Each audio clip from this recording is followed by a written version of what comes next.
Ah, hi. Hello, hello. Welcome to another fun day of music production, where hopefully I don't hate myself. I'm your host, Locknar the Indecisive. Devin the can't decide on what DAW he's going to use for the rest of his days. So I'm going to fiddle further with Reaper. Originally, this was going to be called Reaper SOS because I was desperate and I couldn't figure out what the heck I was going to do about routing in the program. And playing around with it this week, think I'm going to be able to do what I want to do. So today we are going to go start to finish, at the very least laying out the template, getting all the routing done, and then maybe doing the articulations and getting that all laid out properly. I think with that, we might have a shot at then building out a track in Reaper and learning Reaper for like a month. Because if I can't get this thing to work, my main drum template is really helpful for making kick-ass drums with very little effort. I don't want to do this stuff manually every time. I want to have a really clean workflow. So if I can't make this tool, they're nothing. There's no program. So we are here. We are here to repair.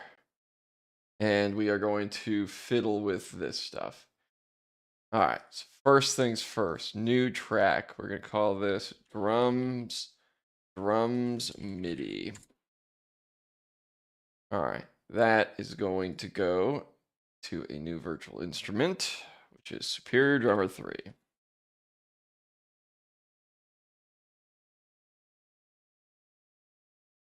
Well, doing what's best for me, honest to goodness, it probably would be easier to just stick to something more standard. If I went to Ableton, I might be a little bit faster than I am even with the Bitwig, but I don't know. I think I'm searching for things that might be unnecessary, but it makes me feel better about workflow and other things. All right. Now I need to do routings. First thing, mixer. I need all of these at default outputs. I don't want to do any mixing in here.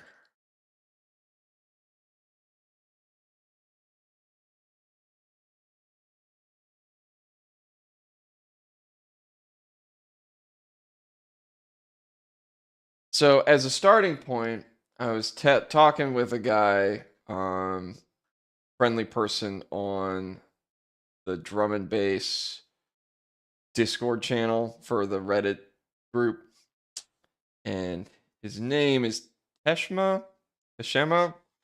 He's actually makes some really good drums. And similar to myself, he's actually routed everything from Superior Drummer to a bunch of things. But he ended up presenting me with a couple ideas that I really wanted to try out.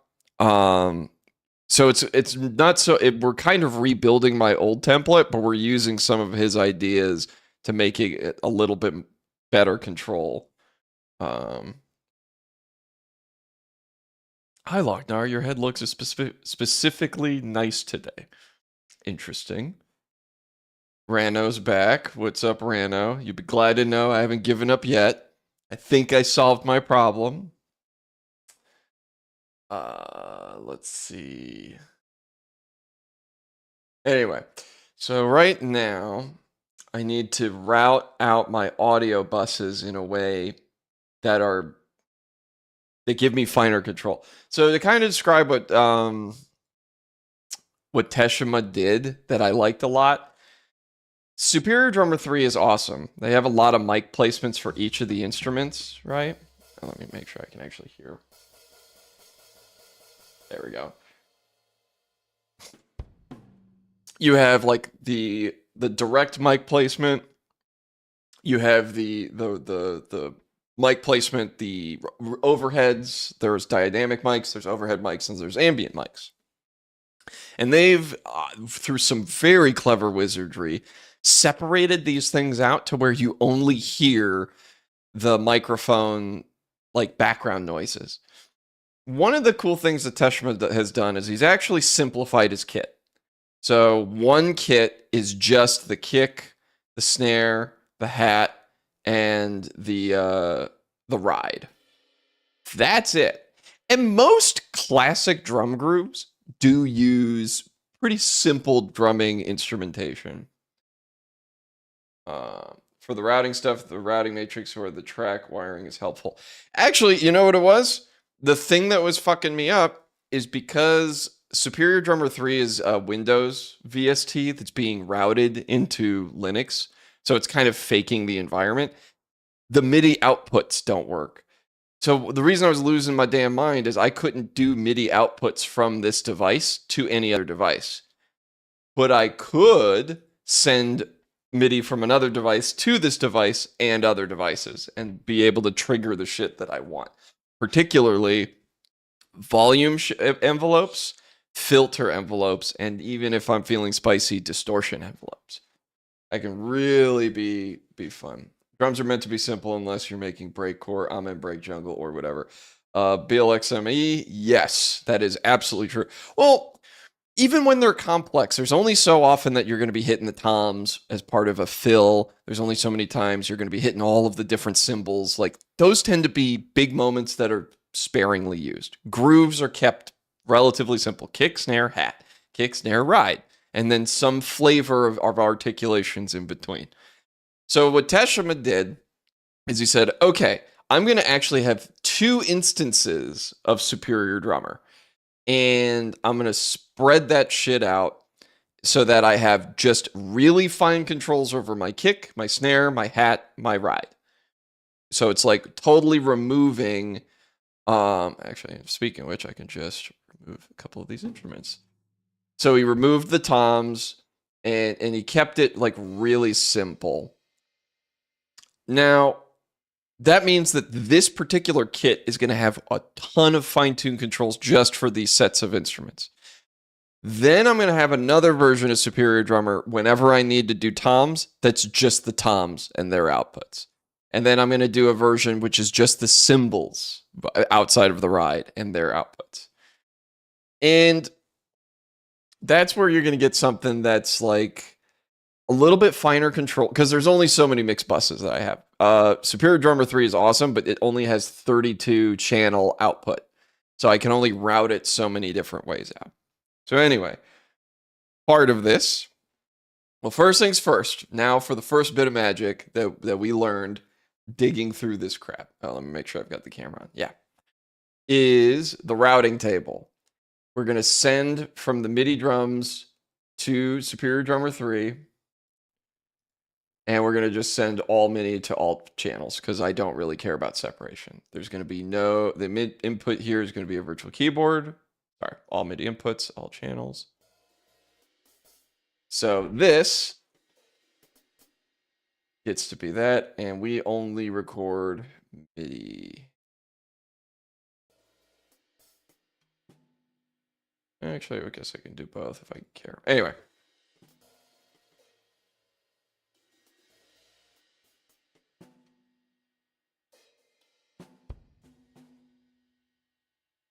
So, what do we want to do here? Can I save the routing, or is that part of the template? I think it's part of the template. So yeah, we'll make sure to save this as a routing and mixing tool. First things first, let's look back at what Teshma had sent me. Because I really like the idea of what he's got. If you're using just samples, do you need SD3? RS5K Manager is a great drum machine script to use RS5K underneath. Thing is, so a couple weeks back we tried, I had gotten a decent kit that I liked that was a multi-sample drum kit. The problem is that, and this is just inherent to sampling, no multi-sample drum kit has overheads, bleeds, or ambience. And the overheads and the bleeds are what give a really good drum recording all of that character and that color. and that texture, that then if you can control it, you really can have tight drums that feel lively. And there's two ways to do it, right? The best way, right? The absolute best way would be to hire a drummer. So if you know a drummer who can slam it out, you have them record the whole thing, and then you layer on your synth drum accents to tighten it up a little bit. But like, the drummer is going to be the guy that gives you the juice. They're expensive, right? Or generally, it's for prototyping. It's hard to come up with a compositional piece and then pay a guy to record it and then come back and be like, oh, actually, I need a different kind of loop. And there's a lot of back and forth. It's a fun collaborative process. It's pricey. And I just don't have the resources to pay for a drummer every time I want to write a song, because every song that I write has drums. And I'm not going to get the skills to drum myself, nor am I going to have the money to buy a kit, the microphones I'd need, and the setup space, the space to actually record. So, Superior Drummer 3 is the Mac Daddy of drum synths. Full stop. Addictive Drums 2 is really good. It's limited with the microphone placement. Like, you don't have as much control over the bleeds and everything else. And by the way, if you'd ask questions on the Reaper subreddit, you get the main Reaper dev to answer them there, LOL. Probably. I mean, maybe I do have to go to the actual subreddit. Let's see. The Reaper blog. Hi, I'm new here. I know Reaper. I can try to help. Oh, I know you. I think I've seen some of your videos. I think we may be in good shape today. I might not necessarily need help, because I guess first and foremost, I need to start doing some organization. So let me put in a track. This is the drum audio bus. And then I'm just going to folder this whole thing up. And then you're not going to take any inputs, because I don't think I need them. Right, monitoring only. Yeah, perfect. Okay. Yeah, no, I wasn't expecting the Reaper blog. I appreciate it. Actually, it would have been better a week ago. I could have asked more questions. I think this is me settling into what I'm trying to do here. So we're going to try and figure it out. First things first, let me go through Teshima's routing setup and start putting that together. We have kick drum in. He kept kick drum out. He kept kick sub, snare top, snare bottom. He had hi-hat. Wait, snare bottom. That's a stereo output? Oh, interesting. What's up, Simon? Good to see you. Okay, so we got snare bottom, hi-hat, ride close. So he went with ride close.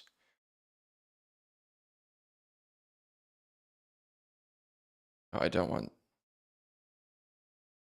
ride space close. All right. So route instrument microphones. He went with ride. He probably went with the over. Put that to ride close.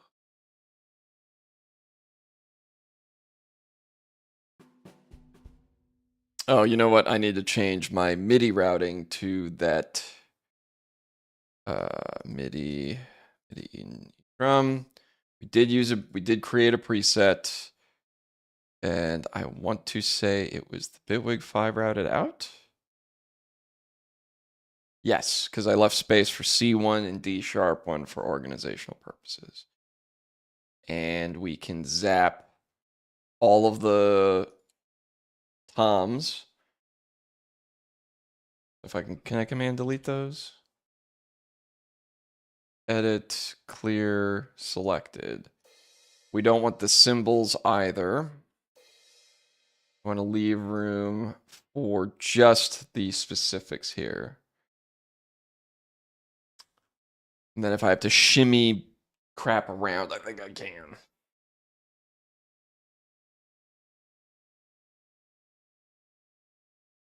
All right. Let's see. So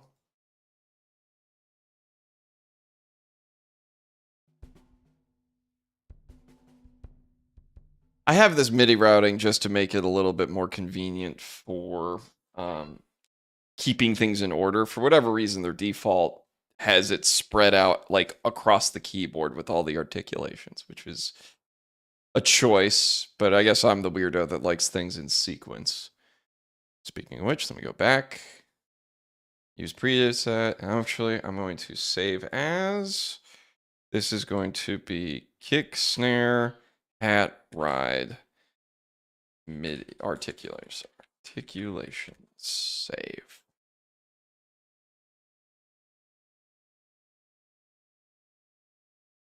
Where's our ride?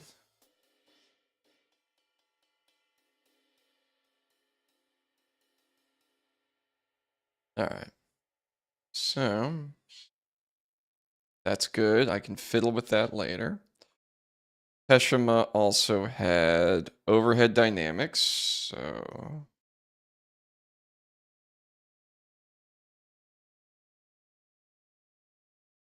and what overhead dynamics did he grab? I think he summed up a couple things.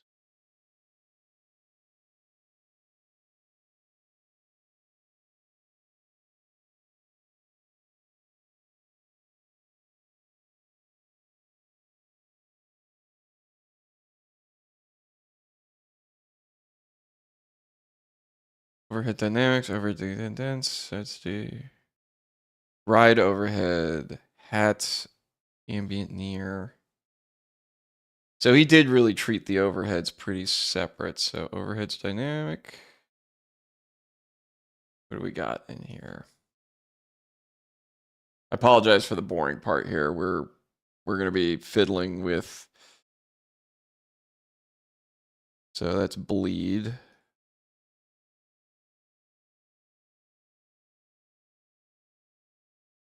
That is hi-hat. Really? He put the whole thing out there?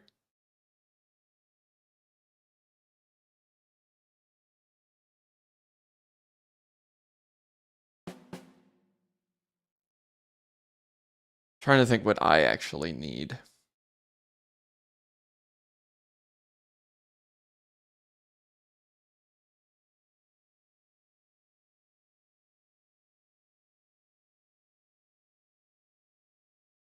Give you the membership.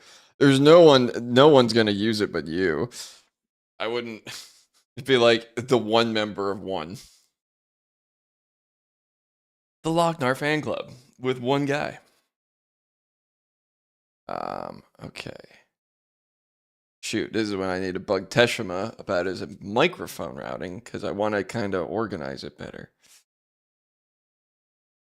All right, well, first things first, I don't want to be doing this in silence. So I'm going to put together just a basic groove.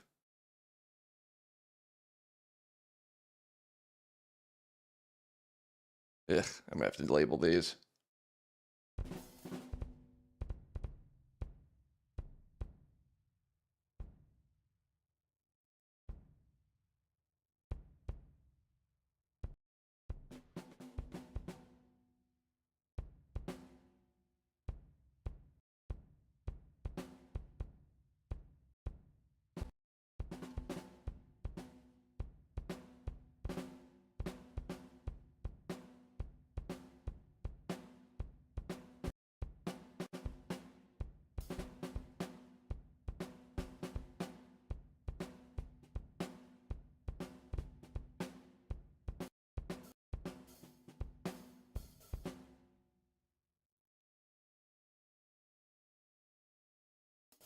Oops.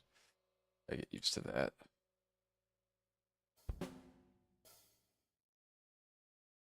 See.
Okay, so let's insert a new track.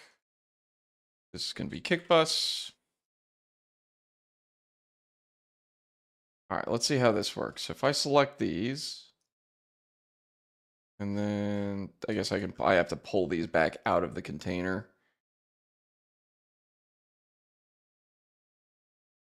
Yeah, how does that work?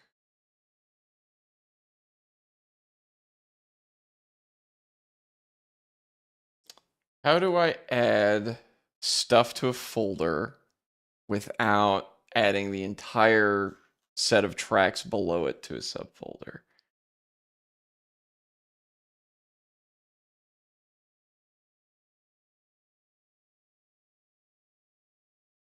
Hold shift. Okay. No, that's not it. Oh. Oh, well, okay, well, I pulled them out by accident, so.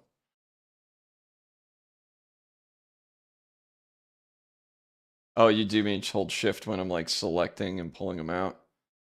No, they're stuck in the folder. Select, shift. Oh, click and drag. Okay, I got it. Got it. Thank you, Rano. All right, so that's our kick bus. Yeah, you see where I'm going with this. It's like each of these very specific mic placements I'm going to route into buses, and then I'm able to control them in a way that I find useful. I ran out. Help me read what Teshima tried to fucking do. I know what he tried to do, but it's like, you bastard. Because he just says overhead dynamics. Well, he's got hat overhead and ride overhead. So why? Or did he just mean all of these overhead dynamics that originally are here? Boo. Look, I'm not totally copying someone's homework, but I am partially. Yeah, because if I look here, route instrument microphones, we have snare bleed, we have kick bleed, we have none of the simples, duh, because I deleted them. We have the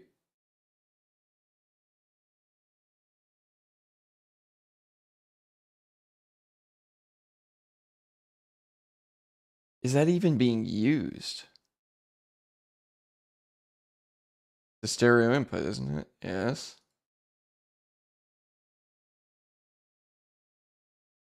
Rather not bug him. Rather not bug him on stream. Should have just been like, hey dude, just shoot me the preset and then I can do my routings accordingly. You know what? I might just do that. I'm going to go and message him. Because then I can work on the organization stuff.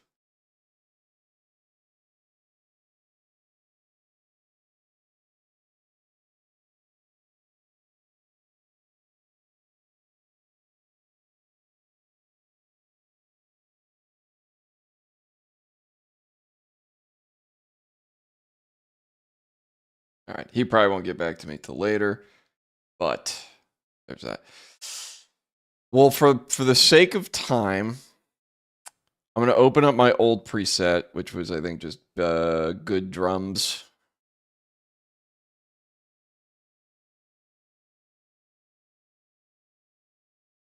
Yeah, we just layered everything up together.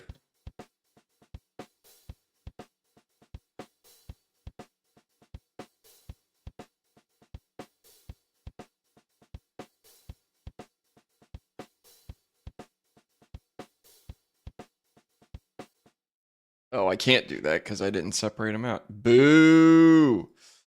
You fool. Okay, default. Go back to default.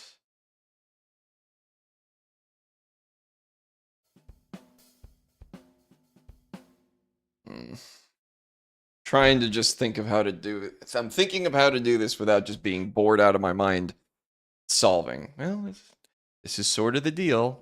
Is you're trying to solve for shit. So these each get 1. So out 1, 2, out 3, 4, out 4, 5, 6. Okay. So that's the kick drum is all here.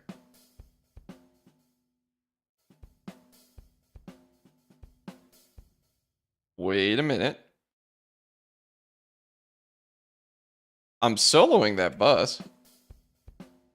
Why am I hearing Superior Drummer?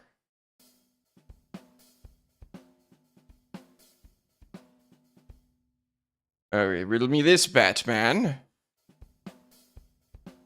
If I'm hit, I should just be soloing the audio, shouldn't I? From this channel group that I was looking at.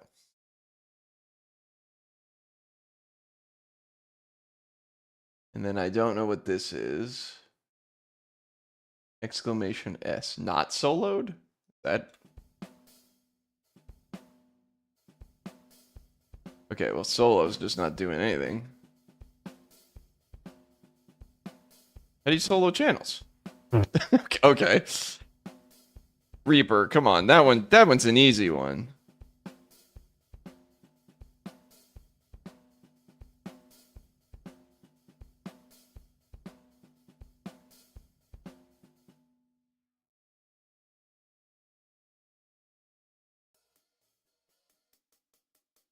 Oh.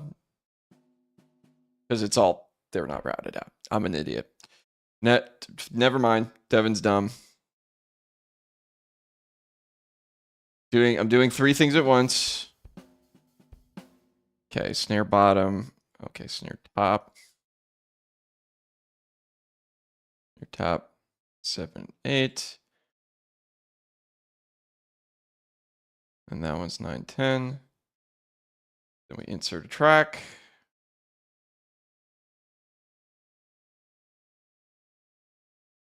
Make that a, and then just shift drag.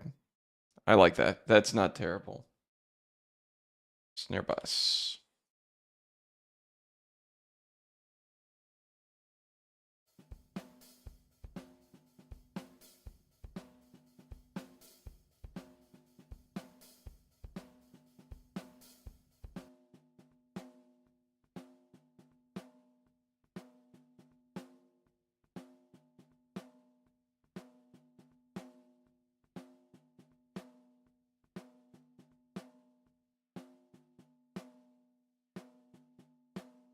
No bleeds on that. No bleeds on that either.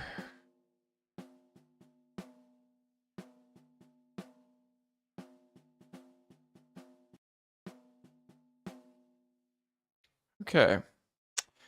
So I'm going to do a quick save because we've made more progress today than I have all week long. Save project as utility.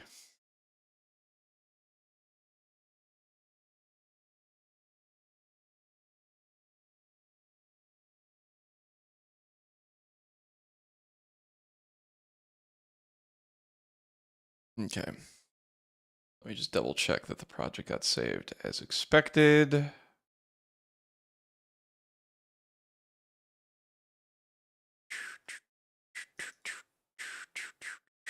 Audio data. Samples. No, sorry. Projects. Reaper. Utility. Cool. And we have like basic organization that's all saved up there. Great.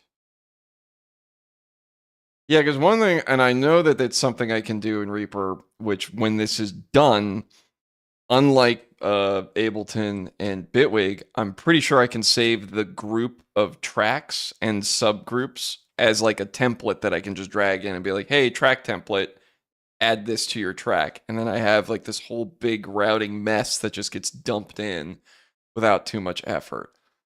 And it's not that bad of routing. It's just fiddly, and I'm trying to think of how to do it without making my life worse later. And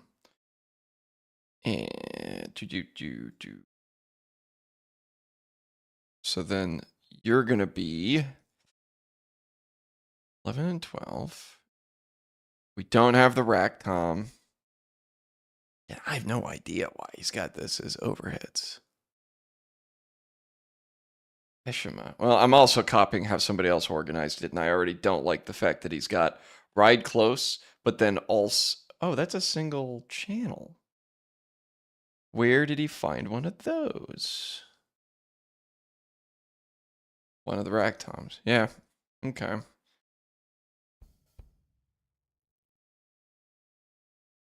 So same thing back here. Route instrument microphones.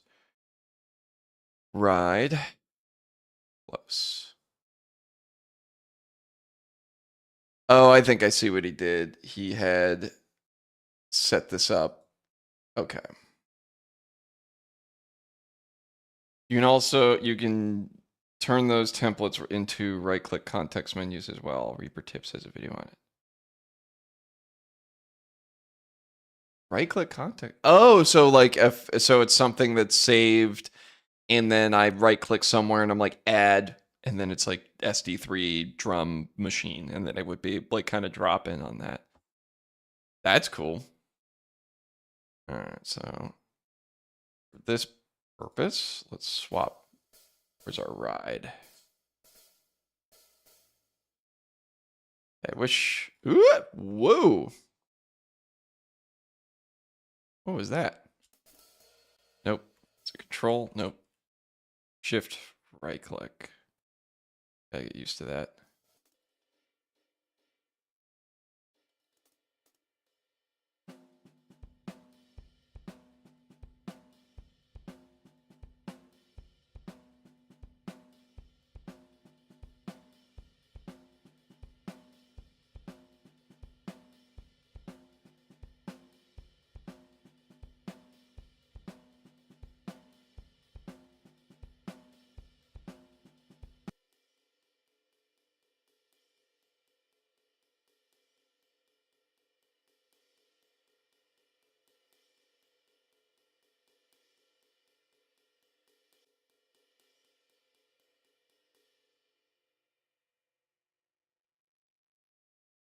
Reaper's known to have horrible defaults.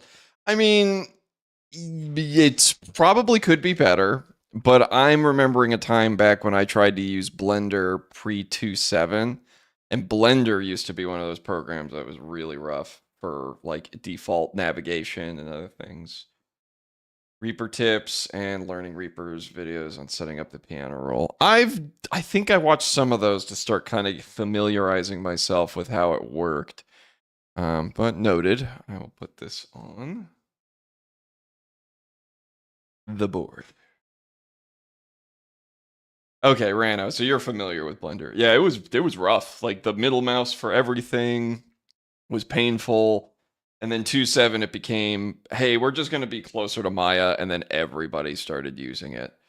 Okay, so we've got Reaper tips.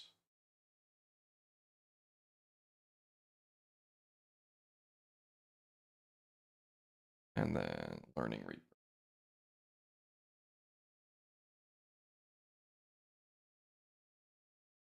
Those I'll probably watch as I get started writing this new track, and like during the week learn how to use the stuff. Oh,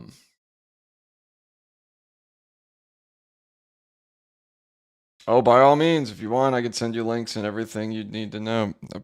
Feel free, man. I am a free I'm easy to reach. Yeah, you can it's either Discord or Facebook or Instagram, any of them. I don't think I have my DMs locked. I think it's just more of I don't read them unless I'm looking for something.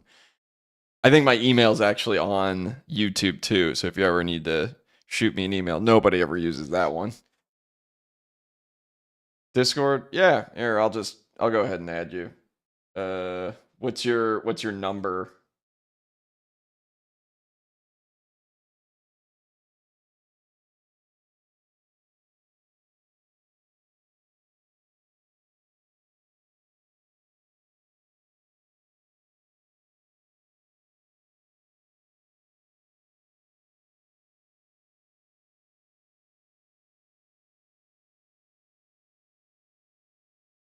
I search for a new person. Friends.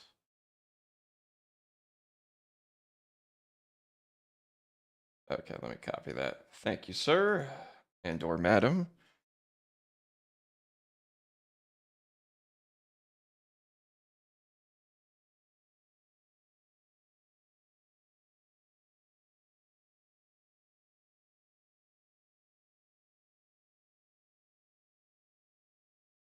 Oh, come on. All right, well, let me put.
Okay. Okay. Something did not like something that I was.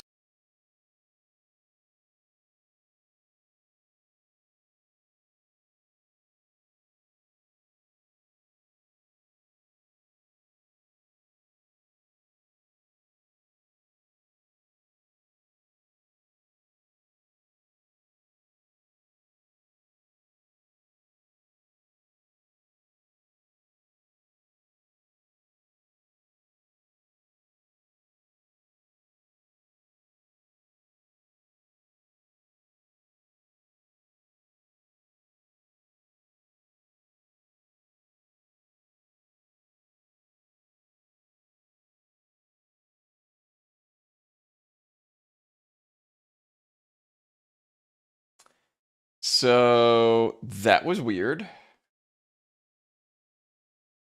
see that it's working again.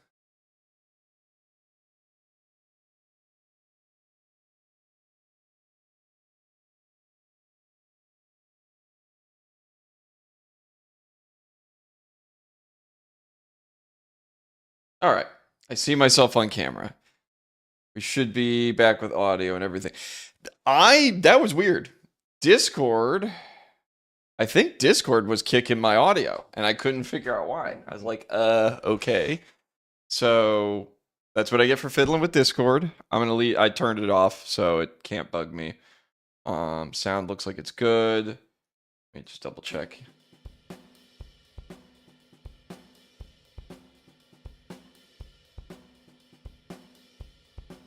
Yeah, we got sound. Okay. All right. Back to our regularly scheduled programming, where Devin, very slowly, fiddles with things. I'm your host, Devin. Slowly fiddling with things. All right, where the F did I leave off? Oh, yeah. Locknar win-win app account. I don't know. I don't know what that's... Well, I know what WinApp is, but I don't know. Count. Bum, bum, bum, bum. We back. Yeah. So... Download. Okay. Sorry for the technical difficulties. So, did he just force these to be mono channels? He probably did. We've got 2, 3.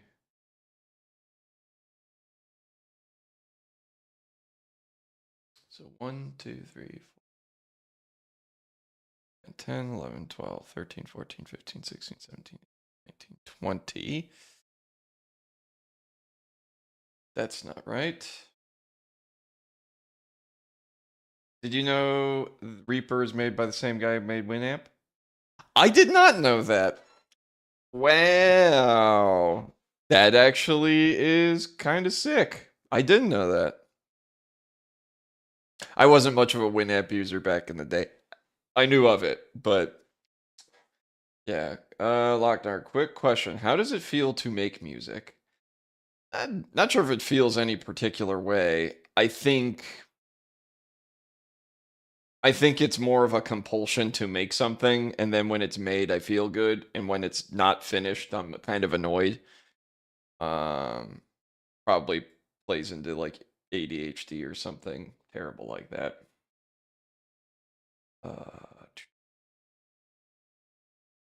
Good news, bad news. Bad news, you can donate till May. Good news, after May, you will donate. Cool. Okay.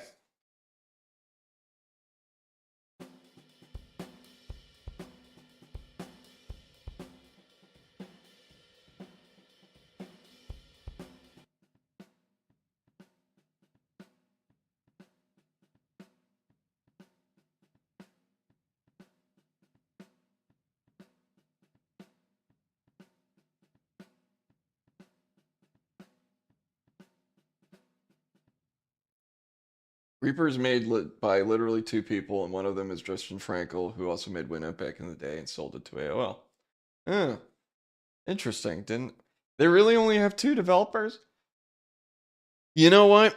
That kind of makes sense why their licensing's so cheap, because they don't have a ton of employee overhead, and it probably is why I never heard of like crazy fast updates out of them, because it's like if it's just 2 guys, they're working on things as they come and handling bugs as they come and then deal with it as it goes. Yeah, interesting. I assume they had like a team of 5 or 10 by this point, but noted. Two developers.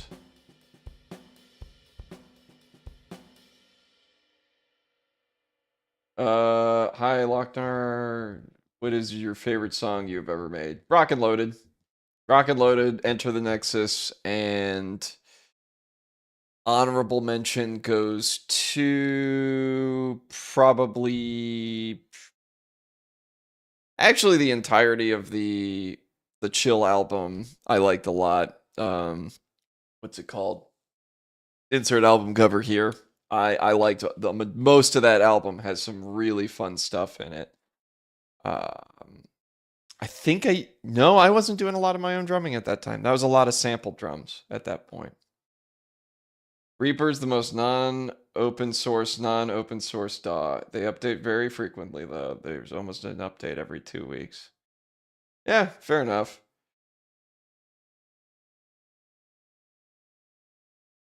Non-open source, open source DAW. Well, and I think that's one reason. Okay, I'll show you. One of the things that I want to use is the JSFX stuff, because people, you have this great control over creating your own tools that you need.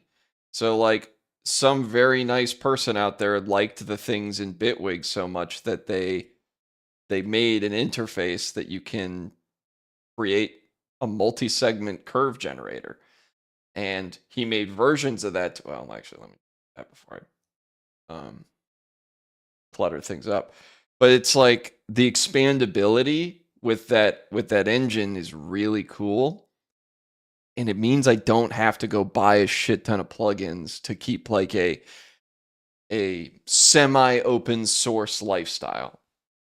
One of the main things, okay, well, we'll take a little sidebar here. Forgive me if it goes into boring town.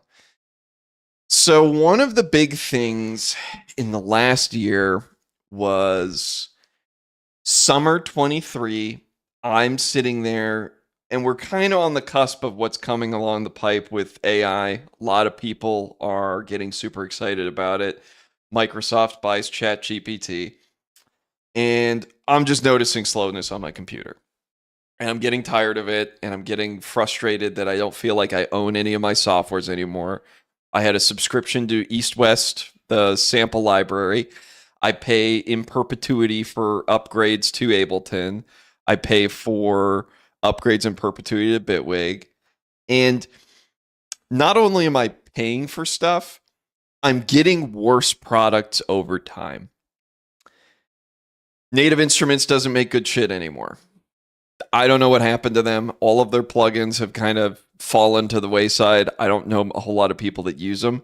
Yes, the contact libraries are very flexible, but the whole planet is stuck using contact libraries because everyone is desperately afraid of their samples being stolen. So they're locked behind a proprietary format, and it's kind of funky. Isotope used to make amazing plugins. They made Trash 2, they made Ozone and Alloy and then Neutron, and their optimization is horrendous.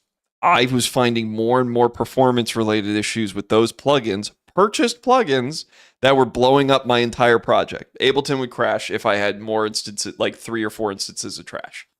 And I'm a distortion-heavy producer. I have to distort my crap. So I was getting frustrated, and it's like, and then Windows is dinking me for like $20 for every so often for my license for Windows and for Office 365, and Office products have gotten worse. I mean, my day job, it's all enterprise Windows stuff, and it's a mess. So I'm mad. I'm like 23. I'm just fed up. I'm like, fuck it. I'll try Linux. And in trying Linux, part of that was like, I want to take control over my system for good and for ill. I mean, you guys have noticed I'm late to my own stream sometimes because shit breaks. I wanted to have better speed and reliability, leaner machine, leaner software, less bloat, less other stuff. And in that adventure, I've learned a few things. One, the less plugins that I can rely on, and the less softwares that I can rely on that'll at least be stable for a longer period of time, I'm more interested in investing money in or investing my time in to learn. Ardor was one of the options. Ardor is a really fiddly interface with a lot of functionality that I just didn't see myself using. And I don't know. I wasn't getting jazzed about playing around in that environment. Bitwig was the closest thing to Ableton, which is where I came from, and I liked it a lot. And I used it for the last year. I wrote 5 singles with it, and I could see myself using that program forever if they invested more time in their stability on Linux. I have, for whatever reason, my version has a performance issue that is unique to my system that they cannot replicate. and they do not give me the tools or tell me what to do to help them help themselves make a better product. So I'm like, okay, I'm not sure if it's just because the way I produce is so chaotic and I don't flatten too many things that it's my fault that there's too much shit going on. But I felt like I hit a brick wall, and then it's just like, cool, I just deal with that. And you've seen me produce. I'm trying to drag MIDI notes around, and it's like stuttery and glitchy, and it's just a very unpleasant user experience. And then we land on Reaper, which, like you say, is kind of a compromise of the two, which is it's a closed source DAW with open source features and a lot of Linux support. It's really cheap. $60 for that introductory license is an awesome deal. And in like 2 or 3 years, if I'm finally on the road, I'll hit the professional license and I'll just pay them the extra $220 and be a happy camper. But as part of that adventure too, it's like, well, how many plugins do I have to use that are fancy and closed source? And one of the things I've learned is plugins don't mean shit. Everyone on the planet is trying to tell you that the next best thing is this new limiter or this new compressor or this new distortion plugin, and they're full of shit. They're disingenuously telling you that it's going to be the magic thing that makes your mix sound better. And they're usually sponsored. They're making a ton of money because they're being sponsored, or it's an ad, and you're being sold not necessarily snake oil, but you're being sold windshield wiper fluid or something, or maybe not even. It's just selling you what every other product does. Oh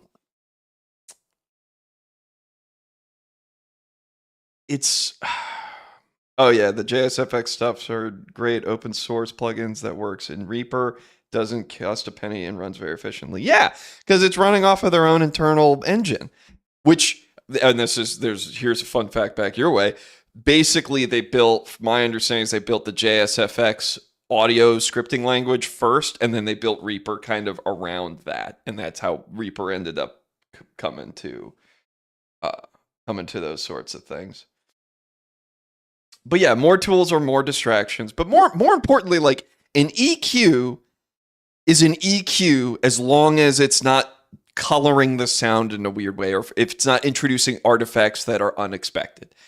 I think when you reach the boundaries of how those filters work, weirdness can happen, and it's like the Nyquist value of what's his face did a deep dive on it, Dan Worrall, and his videos are great. Some of them go over my head and that one was one of them where I'm like, I don't really understand what's happening to the sound here, but generally speaking, a good EQ is a good EQ is a good EQ. Dynamics plugins are dynamics plugins. They do what's on the tin, and anything that they pretend is special or magic is just like a couple control variables that are specifically set, but they're not doing anything special.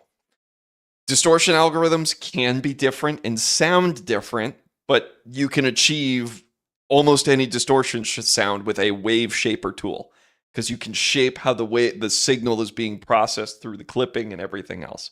And maybe, sure, if it's a changing shape over time, you have to do some fiddly shit. But everything ultimately turns out to be like mostly the same stuff. Well, once you figure that out, you don't need a ton outside of good default plugins and maybe a handful of things that just kind of fit what you're doing. You don't need, I don't know, crap like the God particle is useless. Gulfast is like whatever. Those are cool tools that do some compression and some spectral analysis at the same time, but like it sounded okay out the box. It wasn't magic. So anyway, ranting and rambling aside, the whole endeavor is becoming a leaner producer that's working with things that are not going to disappear tomorrow. I'm not going to have subscriptions where I can avoid it, because then it's like, oh, I can't go back and grab something. The people that have been here a while know that I'm trying to do the Next Tapes, right? And the Next Tapes project is remixing a lot of songs from the Madness OST. And the problem is, during that time, partially my fault. I stole half of those plugins. I was a pirate loser out of college who had no money and was just pirating software. I think the only thing I owned legitimately was Ableton and maybe a couple other things. So during production time, I used a lot of hacked shit, which I just don't have anymore because I don't use hack shit anymore because I got a job and grew up. But I lost a lot of those sessions. All those production sessions are now kind of vapor, and I only have MIDI to work with and a couple audio clips from things that I had either recorded or saved.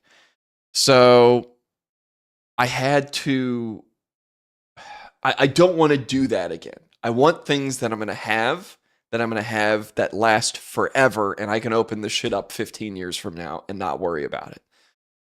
Do I see myself remixing some of this shit 15 years later? Probably not, but I'd like to have the option. And that kind of stability means that down the road, I'm not going to worry about my tools blowing up in my face.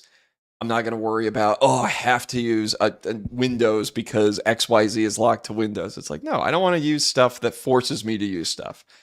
I want to use stuff that just works and is stable. Let's see. You end up making the most music when you've had the least amount of gears, for sure. The more stuff I have, the less stuff I've made. Rano, absolutely right. When you have too many plugins that you're trying, it's like you never master anything. You don't learn how any of it works. So you don't make any meaningful choices, and then you're just lost in the noise. There was a file type called DAW project being developed to transfer project files from one DAW to another, like USD and LMebic for DAWs. Yeah, Bitwig's doing that. They're going to actually use the DAW project, or what is it?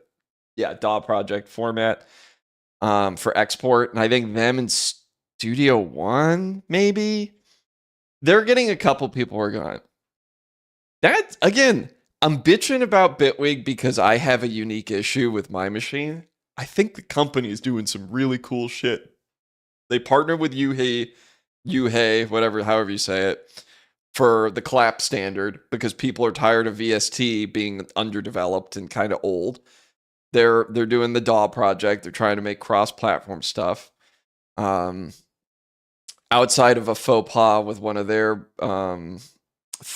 projects, they were trying to sell something outside of their upgrade package plan, and people were pissed because it was supposed to be part of the plan. But yeah, I think that company's got some really cool shit going down the road. If it was working, I wouldn't be doing what I'm doing today. I wouldn't be trying Reaper.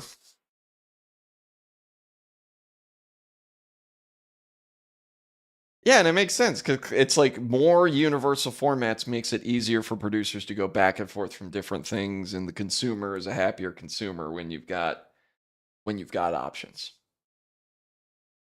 Now, that being said, so while I'm like gushing over Bitwig, Reaper's stuff intrigues me, right?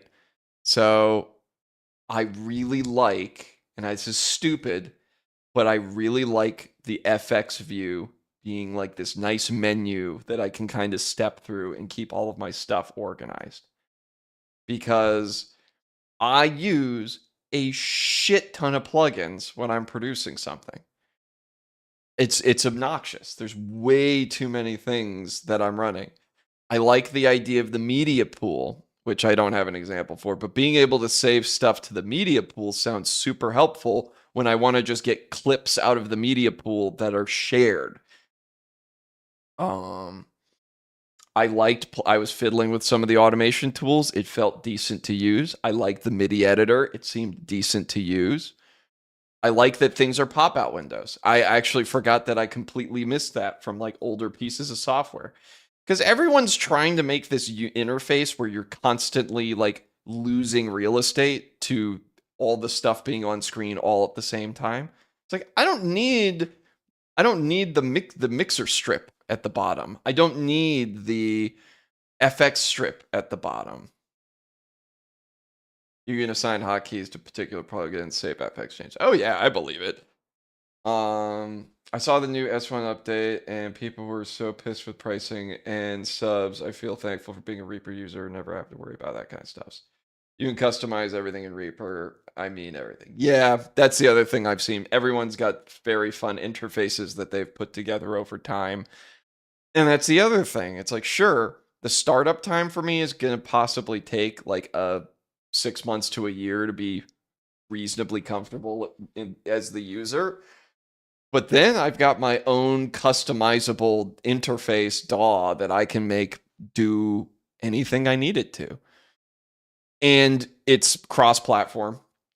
And it's shelf stable, as far as I can tell, not too many performance issues. We'll see when we stress test it. When I load up Devin's monster Reese and then have 6 of them and not flatten them, we'll see how well Reaper holds up to my beatdown. But I feel like it's going to be a bit better. We'll see. All right.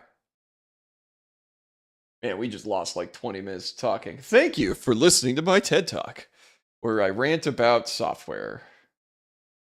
6 months of investment, 6 years saved on not clicking unnecessary buttons. Absolutely. 6 years of me not messing with the piano roll and being mad that it's lagging and jittery and sad. What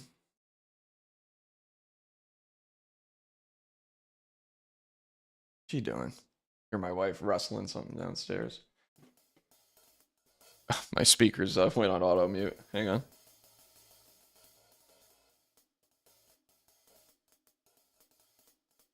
There we go.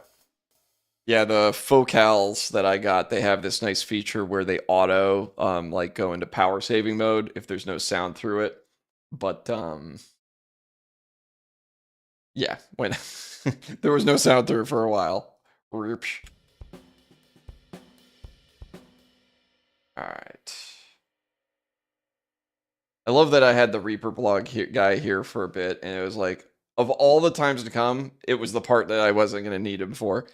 2 weeks from now, I'm going to be doing something, be like, oh, fuck, I don't know what I'm doing. And he's not going to come back. He's be like, nah, that guy was at Spaz. I'm not coming back. No! But like you said, the Reddit is supposed to be good, so maybe I hop in there. Stress tests on the new Apple M3. It was able to play back 98.3, where Ableton was able to play back 63. James. Okay. I'll check it out.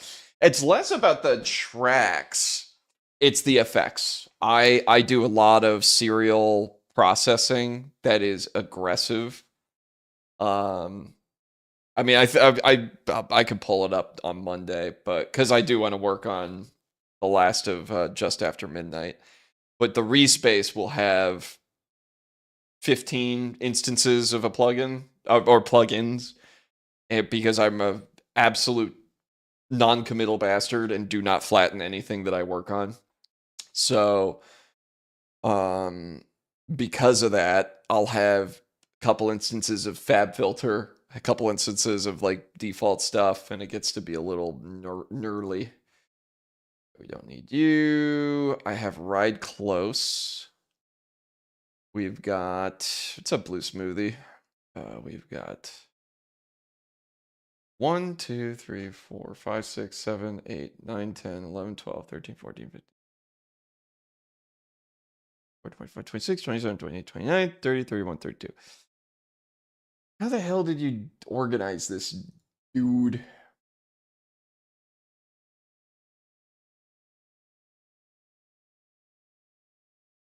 Oh. Oh, I know what he did. You know what? I'm definitely going to bug him to see if I can just get that template out, because I don't want to fiddle with it. And I want to see how he grabbed his routings. So I will message him for that.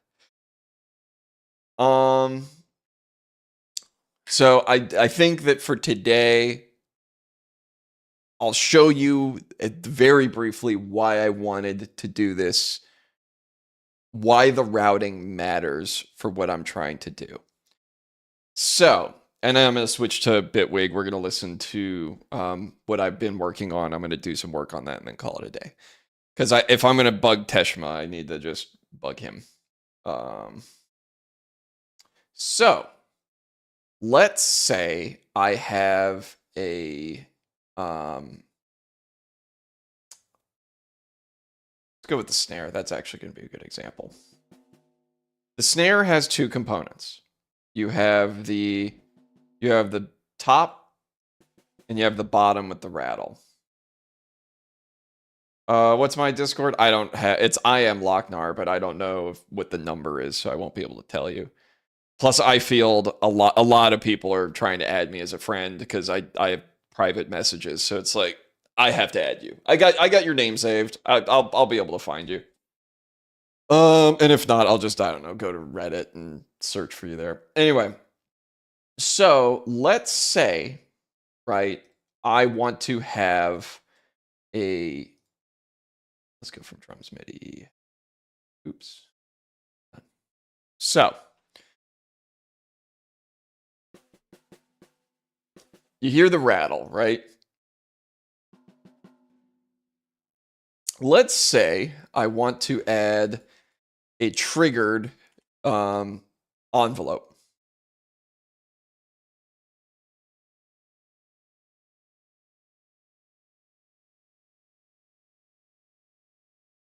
And thankfully, that same kind individual made this.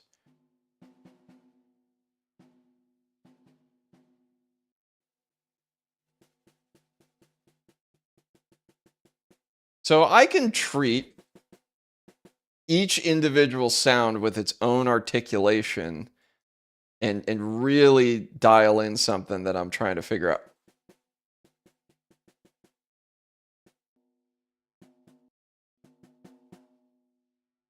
Right, and then let's just put another gate in there. Same thing, route this MIDI, it gets a receive from the drum bus. And then same thing, it's gonna go and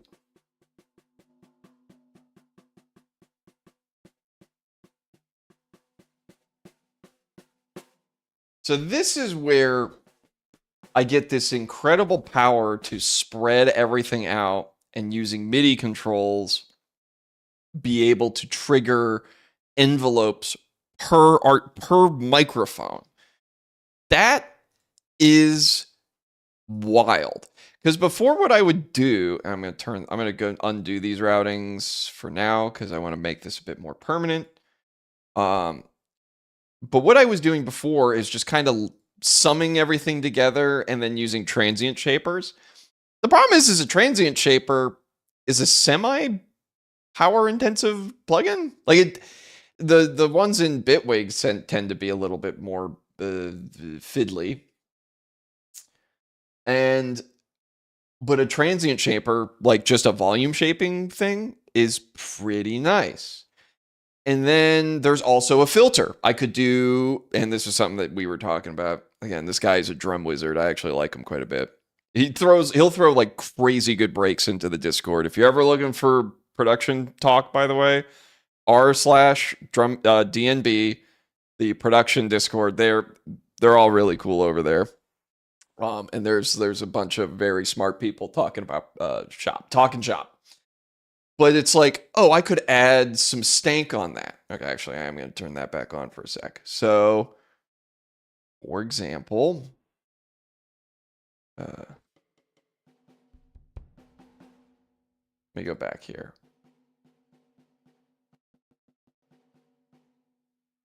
So let's say I want to add distortion, right? And this guy made another one. It's just a distortion curve.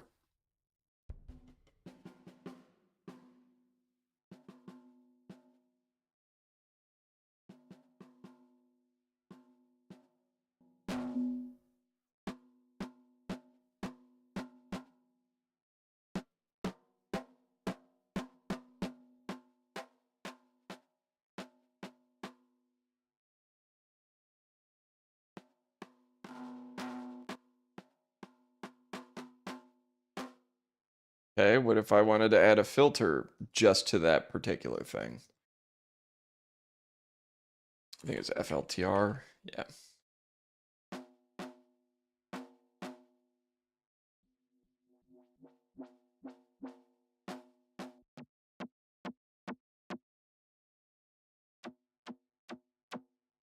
The options get pretty wild pretty quickly.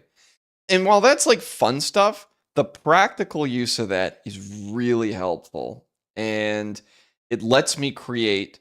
I mean, I get to make my own amen break, is effectively what I can do. And I can make many, many, many, many different versions and never run out of variety with samples that I own, that I threw together, that I processed, and I had tight controls here. So, anyway, let me save this because I just need to get the routings from that dude to figure out how he did it, and then start with his template, build it from there, and then kind of find out what I want to have that I don't. All right. So to close out this semi-boring set, we're gonna just listen to something that's actually like getting somewhere. And I will be back Monday. And by Monday, if I hear back from this dude, I'll have the drums done, and then we can actually start like playing with Reaper and figuring out how writing a song. Start writing something. Make a thing. And I will check. Thanks for sending me the request. I'll add you as soon as I get done with this because I don't want my audio to crash again. Lol.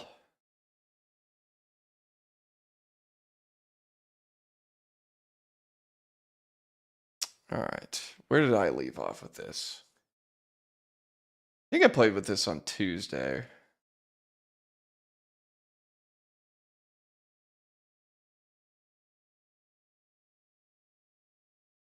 Oh, right. I was listening to this for inspiration. We can get rid of that.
See you later, Rano.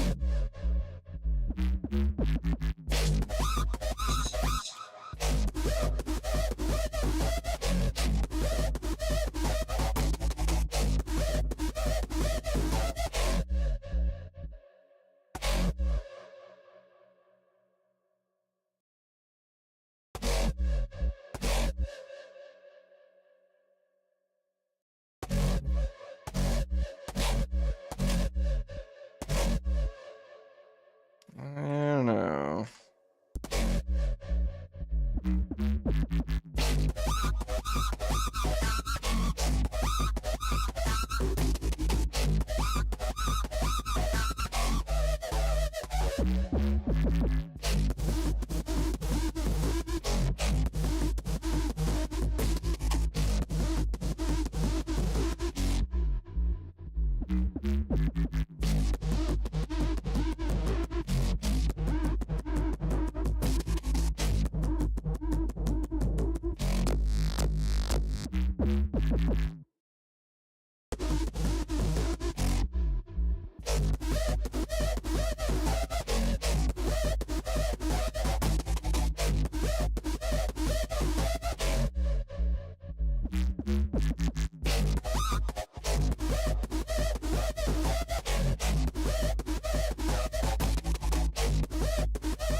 I don't think I need that crash there.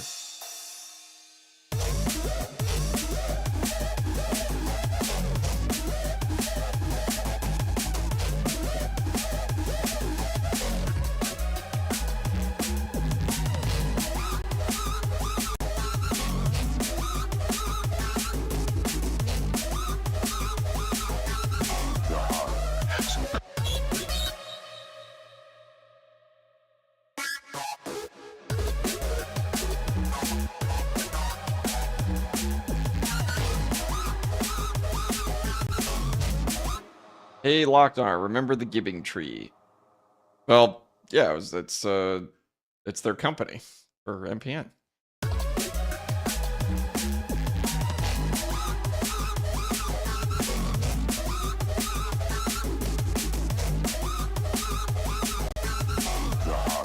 So clearly felt.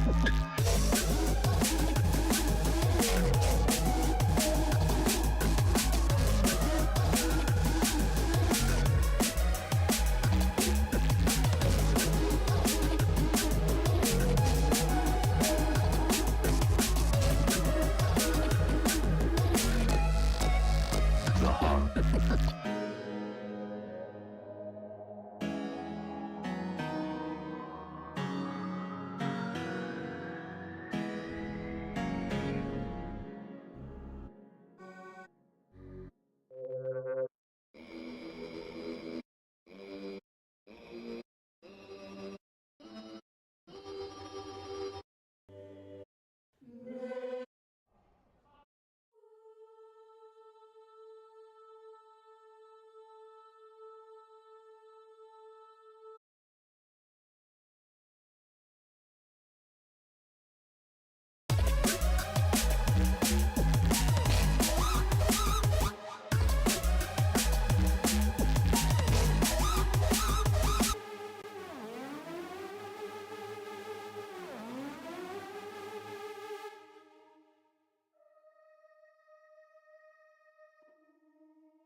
OS speed, that's what we want.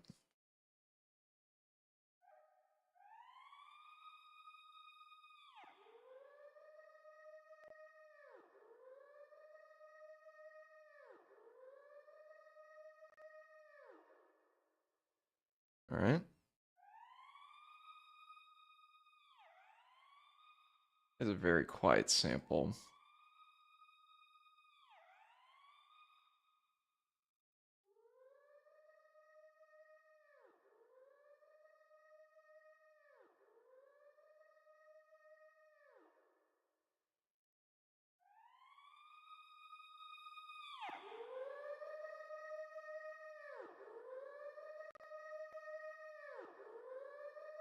Hear that popping? That's the CPU being like really upset.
I want that first hit. That's a good hit. Another strong hit to go.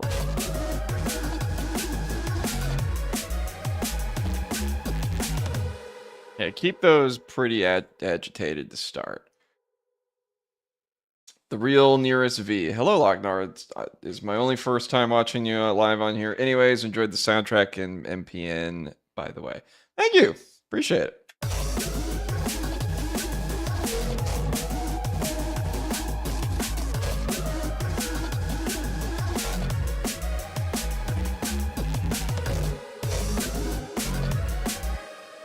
Maybe... Ah!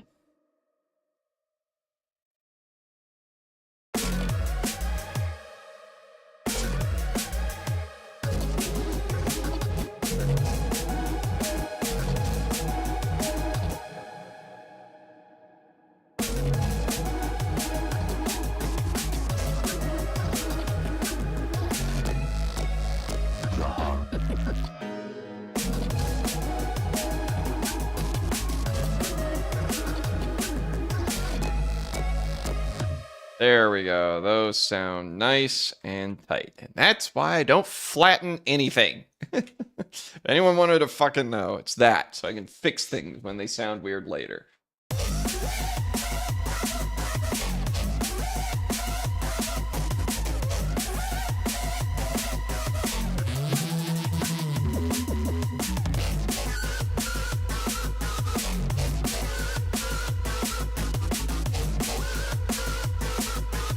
The horror so clearly felt.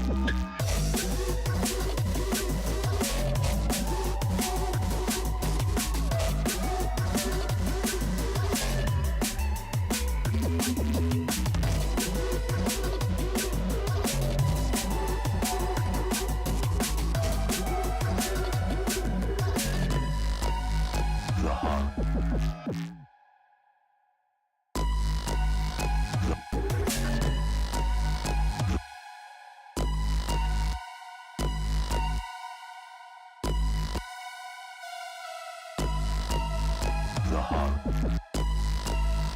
The horror.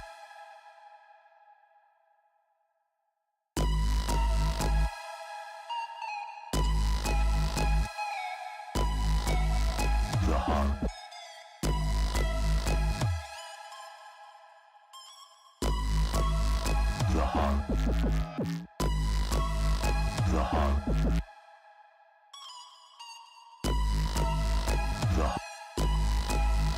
The horror. The horror. The horror.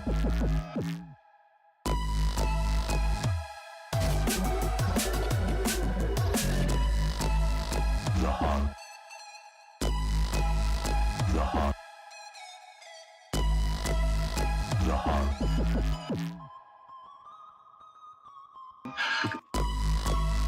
The horror. The horror. To contemplate. The horror. And so now, the horror. So clearly.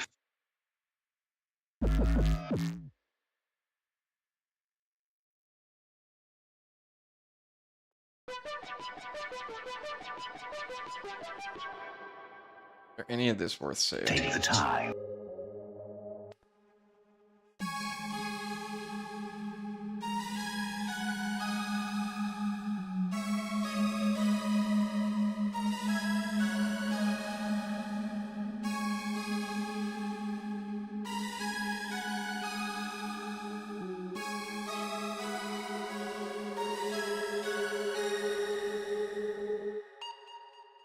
Is that not what I have?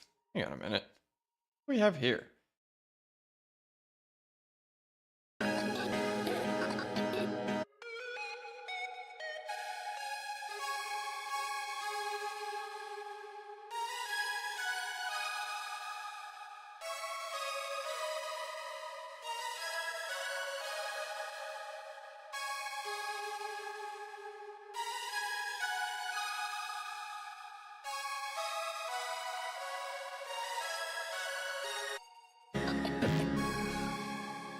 Okay, interesting.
Those must be leftovers from like the original version.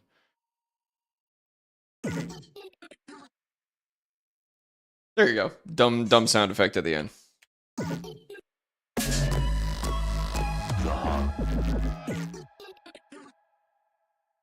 That's it. Just blip, it's done. Do I want to keep this for anything?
It's really pitchy.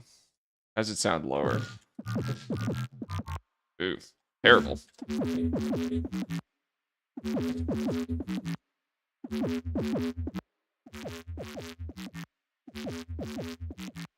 Maybe take some of the punch out of it.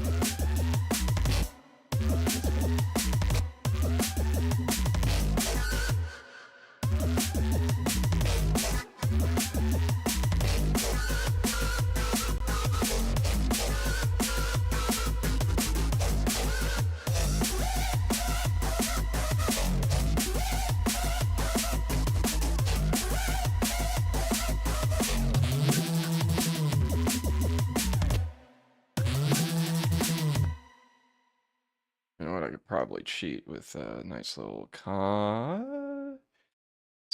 gated soft delay.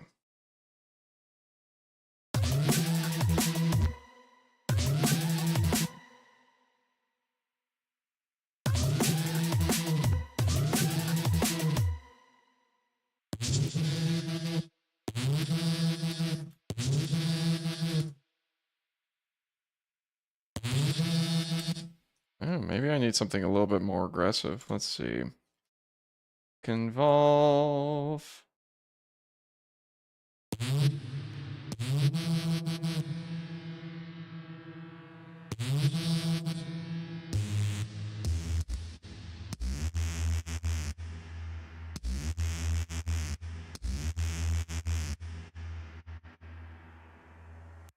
That's just for that sound. So we just put it right there.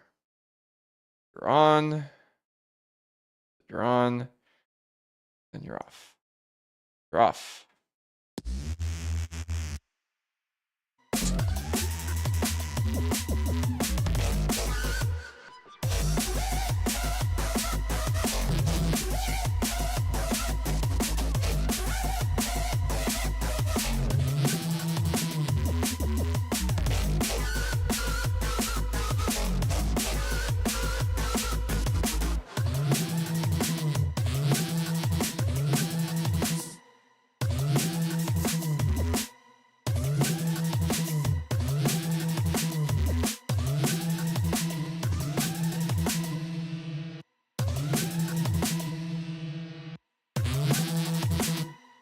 What is going to be a good effect here?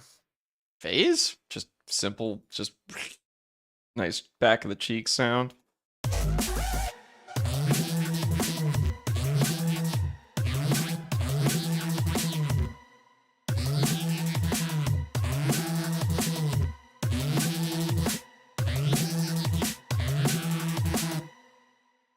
And I have this trigger. Do I? Manual override?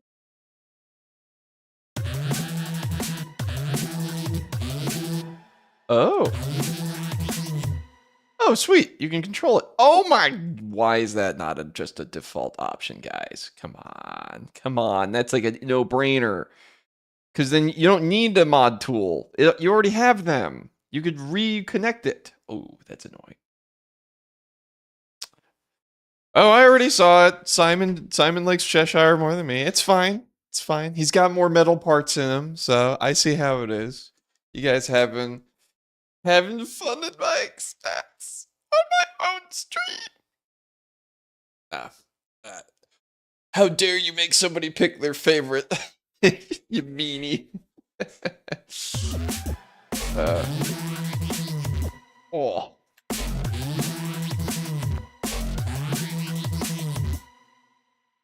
That's it.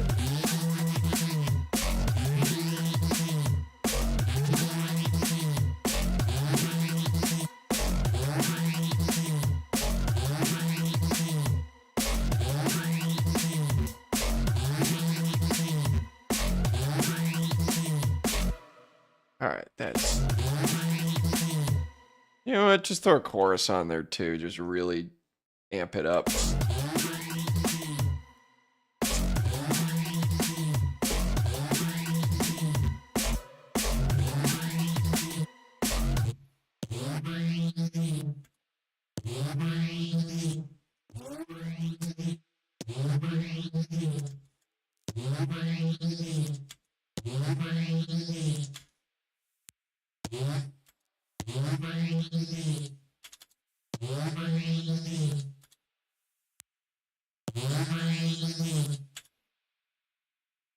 That is fair. You don't. This stream is going to be chaotic. Well, most of the time it's dance tracks, and these are like hard. I mean, it's this, right? Like.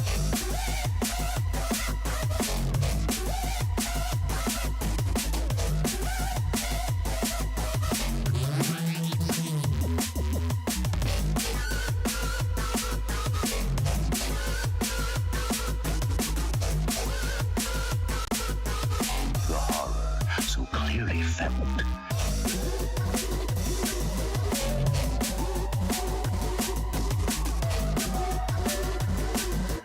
All right, that's good for today. I started a little bit earlier. We faffed around. We talked a lot, but I think that I'm going to call it here. I got to go back and finish some stuff on Just After Midnight. I think I'm done showing it off. That's me having to do homework next week to getting it finished up. Monday I'm going to be on. I'm hopefully going to be further along in getting Reaper set up now that I know that I can do what I want to do. And we're going to start basically a series where I write a song start to finish in Reaper. And then if I like it, I like it. If I don't, I don't. So, all right, guys. I will see you later.